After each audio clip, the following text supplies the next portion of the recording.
Directional control valves are used to stop, start, route, and divert fluid streams without affecting the pressure level or the flow rate of the system. Directional control valves are identified by the number of ways that fluid can flow and the number of positions the valve can produce.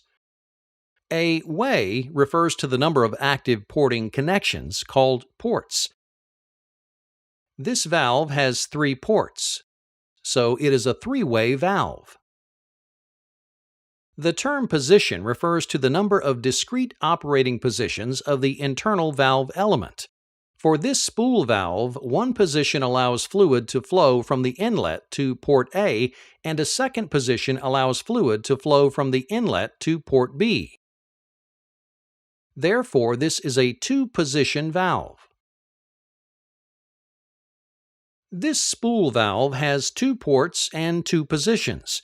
The first position allows fluid to flow freely. The second position blocks both ports.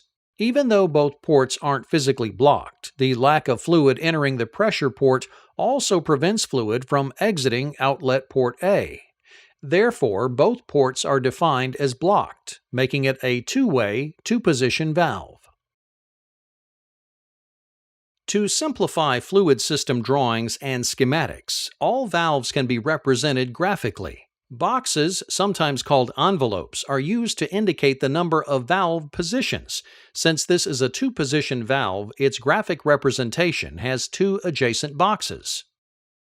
Continuous lines are used to indicate fluid flow between ports.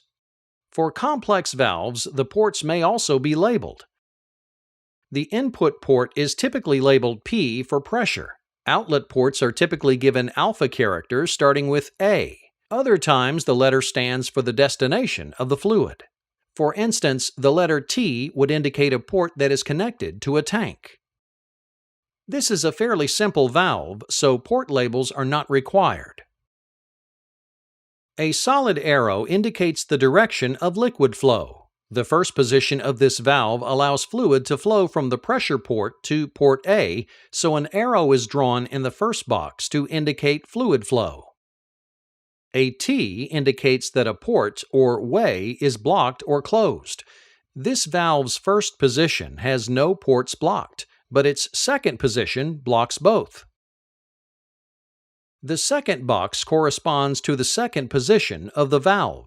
Therefore, 2 T's are added to illustrate the lack of fluid flow in the second position. Next, lines are drawn to indicate the normal position of the valve. The normal position is defined as the position of the valve when its spool is unshifted and the power is off. This means that any mechanical actuators, such as springs, are in their non-actuated positions. Electrical actuators, such as solenoids, are powered off. The normal position can sometimes be referred to as the unshifted, de-energized, or unactuated position. In this case, position 1 is the normal position. Therefore, the lines to indicate the normal position are drawn in the first box. On a hydraulic schematic, the lines that indicate the normal position will be connected to other devices in the system. Valves that do not have mechanical or electrical actuators do not have a normal position because they must be manually moved. When shifted, they remain in that state until manually shifted to another position. The terms normally opened and normally closed are used to describe the condition of a valve when it is in the normal position. For this valve, the normal position is position 1, which allows unrestricted fluid flow through the open ports. Therefore, this valve is a normally opened valve. Additionally, this valve is a spring return valve, meaning that after it is actuated, a spring returns the spool to the normal position. A spring symbol is placed next to the block representing the normal position. Actuators used to change valve positions can be mechanical, pneumatic pilot, or electric solenoid. To complete the diagram, the primary actuator symbol is placed on the other end of the graphic symbol. In this case, the actuator is a push button. Mechanical actuators change valve positions with springs, push buttons, plungers, levers, and cam rollers. Pneumatic pilots change valve position with a pressured air signal. Electric solenoids that change valve positions by directly moving the valve element are called direct solenoids. Electric solenoids that open small pilot valves and allow pressurized air to move the valve element are called solenoid-controlled pilot operators. Here is a similar valve to the one previously shown. It has two ports and two positions, so it is also a two-way, two-position valve. To illustrate the differences with this valve, let's build its graphic symbol. It is a two-position valve, so the graphic symbol will have two adjacent boxes. This valve also has two ports. However, in the normal non-actuated position, both ports are blocked. Therefore, it is a normally closed valve. When the valve is actuated, fluid is allowed to flow from the pressure port to port A. A spring returns the valve to its normally closed position, and a push button actuates it to the open position. Therefore, this valve is a two-way, two-position, normally closed, spring return push button operated valve. While it is similar to the previous example, the differences in the normal position make it a distinctly different valve. The most important applications in fluid power for three-way valves are for directional control. Here we have a typical three-way valve with two operating positions. This valve has an inlet port P, exhaust port E, and output port A. In its normal position, inlet port P is blocked and outlet port A is connected to exhaust port E.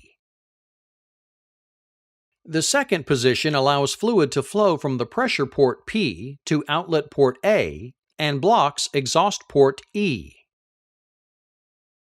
The valve is also spring return and push button operated. Here is another three-way, two-position valve. This valve also has an inlet port P, exhaust port E, and output port A, but they are in a different configuration. In its normal position, exhaust port E is blocked and fluid flows from pressure port P to outlet port A. The second position, pressure port P, is blocked and allows fluid to flow from outlet port A to exhaust port E. The valve is also spring return and push button operated. Three-way directional control valves have many applications in fluid systems. One of the most common applications is for the control of single-acting cylinders. In this application, fluid is pumped from a tank to pressure port P. With the valve in the normal position, fluid is blocked. When the valve is actuated, fluid flows from pressure port P through outlet port A to the cylinder.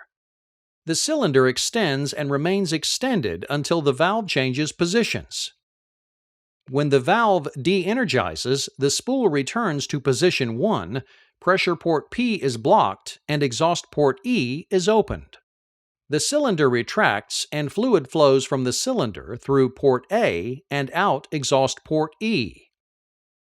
From there, the fluid returns to the tank. Here's a graphical rendering of the same system using symbols as they would appear on a schematic diagram. Two- and three-way control valves are ideal for use as directional control valves to operate cylinders or hydraulic rams, filling and draining tanks, as mechanical brakes, and even in vacuum systems. Their versatility is vital to the successful operation of many different fluid systems.